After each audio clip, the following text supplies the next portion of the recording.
जय जय रघुवीर समर्थ शुका सारिखे पूर्ण वैराग्य जाचे वसिष्ठा परिज्ञान योगेश्वराचे कवी वाल्मिका सारिखा मान्यैसा नमस्कार माझा सद्गुरु रामदासा मला वाटते अंतरित्वा वसावे तुझ्या दासबोधास त्वा बोध व्हावे अपत्या परिपाजवी प्रेमरसा महाराजया सद्गुरु रामदासा गुरुर्ब्रह्मा गुरुर्विष्णुर्गुरुर्देवो महेश्वरः गुरुस्साक्षात् परं ब्रह्म तस्मै श्री गुरवे नमः. जय जय रघुवीर समर्थ. दशक 10 समास 2 देह आशंका.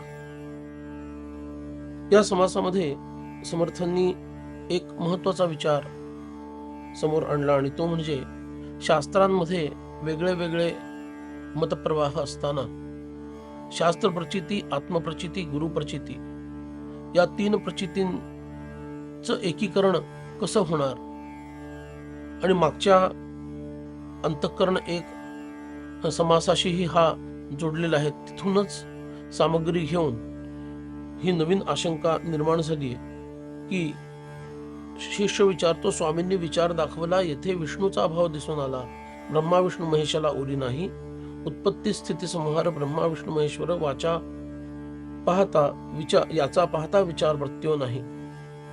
आता ब्रह्मा हा उत्पत्ती करताय, विष्णू हा पालन करताय, शिव हा संहार करताय, पण शास्त्रांमध्ये वेगळ्या वेगळ्या देवतांचे वेगळे वेगळे कर्म सांगितलेले. आता ब्रह्मदेवांच्या संदर्भातील जी पुराण आहेत ती ब्रह्मदेवांना परमोच्च मानतात.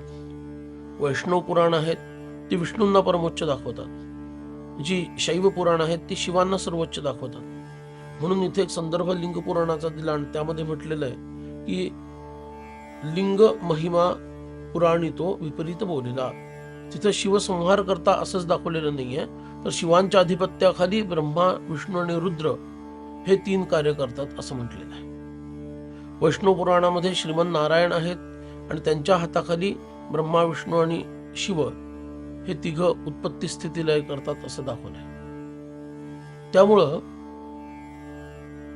ही आशंका घेऊन शिष्यानं प्रश्न मांडलेला आहे की मग ही मूळ माया तिला कोणी निर्माण केलंय हे कळलं पाहिजे. आणि तिघही देवांचं रूप हे अलीकडचं आहे, मूळ मायाच्या अलीकडचं आहे. मूळ माया लोकजननी तयेपासून गुणक्षोभिणी, गुणक्षोभिणीपासून त्रिगुणी जन्मदेवा. सत्वप्रधान विष्णू आहेत, रजप्रधान ब्रह्मा आहेत, तमप्रधान हे रुद्र शिव आहेत. प्रधान शब्द वापरलाय इथं, हे लक्षात घ्यायला पाहिजे. म्हणून असं असताना ते गुणांशी निगडीत असणारे देव आहेत, पण गुण तर मूळ मायेच्या नंतर प्रकट झालेले आहेत. म्हणजे मूळ माया ही त्यांच्या आधी आहे. मग ह्या देवांचं महात्म्य वाढवण्याच्या ऐवजी मूळ मायेचं महात्म्य कळलं पाहिजे असा प्रश्न इथं शिष्य प्रकट करतो. ऐसे बोलले शास्त्रकारक आणि प्रवृत्तीचेही लोक प्रत्येक पुसता कित्येक अकांत करती. आता तुमचा प्रत्येक काय अनुभूती काय आहे? शास्त्रात अमुक लिहिलंय, शास्त्रात तमुक लिहिलंय, सगळं ठीक आहे, तुम्ही साधना करून यातलं काय अनुभवलेलं आहे? असं म्हटलं की शास्त्रांना खोटं मानता का? शास्त्र अमान्य करायचं का? व्यासादिकांचं कृत्य असत्य मानायचं का? असा अकांत लोक सुरू करतात.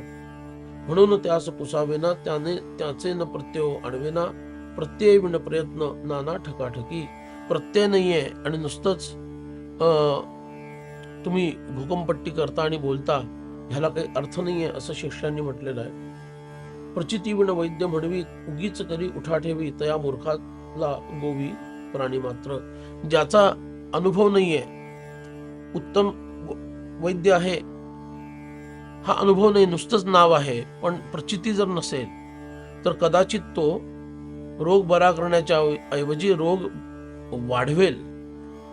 म्हणून प्रचितीचं महत्व अधिक आहे. तैसाचा हाही विचार प्रत्यय करावा निर्धार, प्रत्यय नसता अंधकार गुरु शिष्यांशी. गुरूंना प्रत्यय नाही, शिष्याला प्रत्यय नाही, अनुभूती नाही, तर त्याचा उपयोग काय? फक्त शास्त्रांमध्ये लिहिलंय एवढं पुरेसं नाहीये.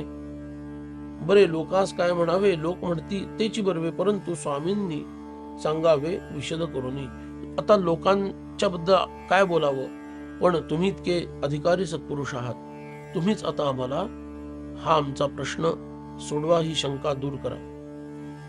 पुन्हा तो प्रश्न विचारतोय, म्हणो देवी माया केली तरी देवांची रूपे मायात आली, जरी म्हणो मायेने माया केली तरी दुसरी नाही.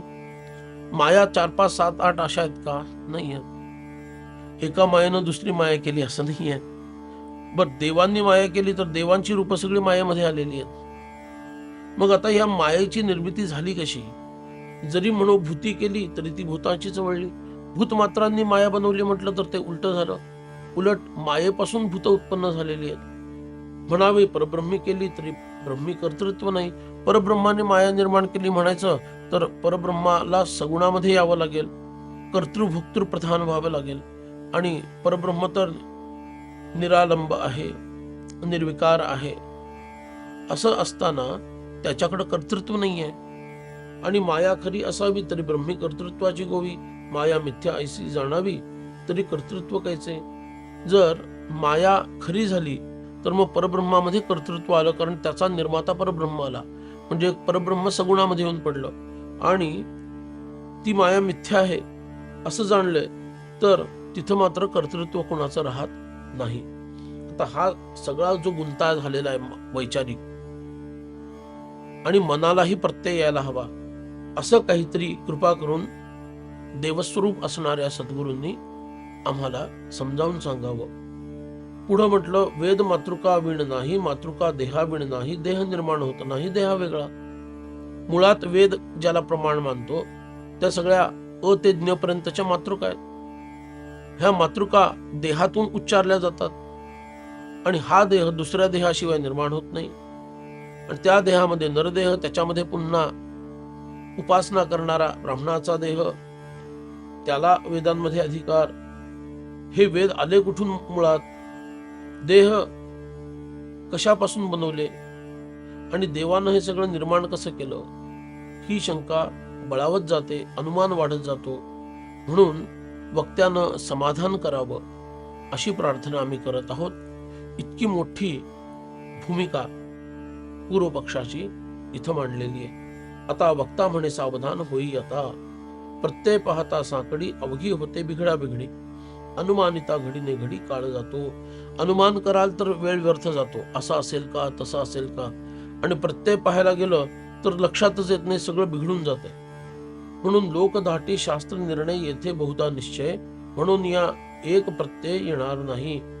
म्हणून शास्त्रांचा जर विचार केला तर अमुक शास्त्रात हे म्हटलं, अमुक शास्त्रात ते म्हटलं, त्याचा समन्वय जर साधता आला नाही, शास्त्र कशा पद्धतीनं रचली आहेत हे जर कळलं नाही तर विरोधाभास निर्माण होईल आणि त्यामुळे गोंधळ वाढेल.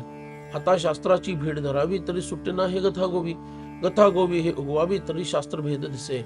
जर शास्त्रांना प्रमाण मानलं तर हा गुंता एकाचं हे मत एकाचं ते मत असं झाल्यामुळं स्पष्ट होत नाही. बर, प्रत्ययानुसार खरं सांगितलं तर कुठलं तरी एक मत एका शास्त्राला मान्य असलं तरी ते मत दुसऱ्या शास्त्राच्या विरुद्ध होणार, तो गोंधळ होतो. मग काय करावं? म्हणून शास्त्र रक्षून प्रत्यय आणला, पूर्वपक्ष त्यागून सिद्धांत पाहिला, शहाणा मूर्ख समजाविला एका वचने. तर एकच वचन आहे त्याला. शास्त्रांची निर्मिती कशी झाली आहे हे जर कळलं, कशा पद्धतीनं शास्त्रांचं अध्ययन केलं पाहिजे हे जर कळलं तर आणि तरच हा गोंधळ माजणार नाही आणि स्पष्टता येईल. कारण शास्त्रांचं रक्षण केलं आणि प्रत्यय आणला, पूर्वपक्षाचा स्वीकार केला, सिद्धांत हाच सत्य मानला आणि त्या योगे मूर्खाला शहाणं केलं तर त्याला एकच वचन प्रमाण आहे. आणि ते वचन काय आहे? शास्त्रीच पूर्वपक्ष बोलिला, पूर्वपक्ष म्हणावे लटक्याला, विचार पाहता आम्हाला शब्द नाही. म्हणून ज्या शास्त्रांमध्ये सिद्धांत मांडलेला नाहीये किंवा सिद्धांताच्या आधी पूर्वपक्ष मोठ्या प्रमाणामध्ये विस्तृत प्रमाणामध्ये मांडलेला आहे, त्यालाच तुम्ही जर प्रमाण मानाल तर तुम्ही घोटाळ्यात सापडाल. म्हणून शास्त्रामध्येच पूर्वपक्ष बोललेला आहे. आणि पूर्वपक्ष म्हणजे काय? लटके, खोटे, दिसताना खरं वाटतं, आपल्या संकुचित बुद्धीला सुद्धा ते पटतं, पण खरं ते नसतं. हा पूर्वपक्ष आहे. आणि हा जर लक्षात आला तर मात्र हा गोंधळ बंद होतो. तथापि बोलो काही एक, शास्त्र रक्षून कौतुक, श्रोती सादर विवेक केला पाहिजे. तरी सुद्धा आता याचा विस्तारानं अर्थ मी तुम्हाला पुढच्या समासात सांगणार आहे. असं समर्थांनी सांगून इथं हा देह आशंका नावाचा समास संपूर्ण केलेला आहे. जय जय रघुवीर समर्थ.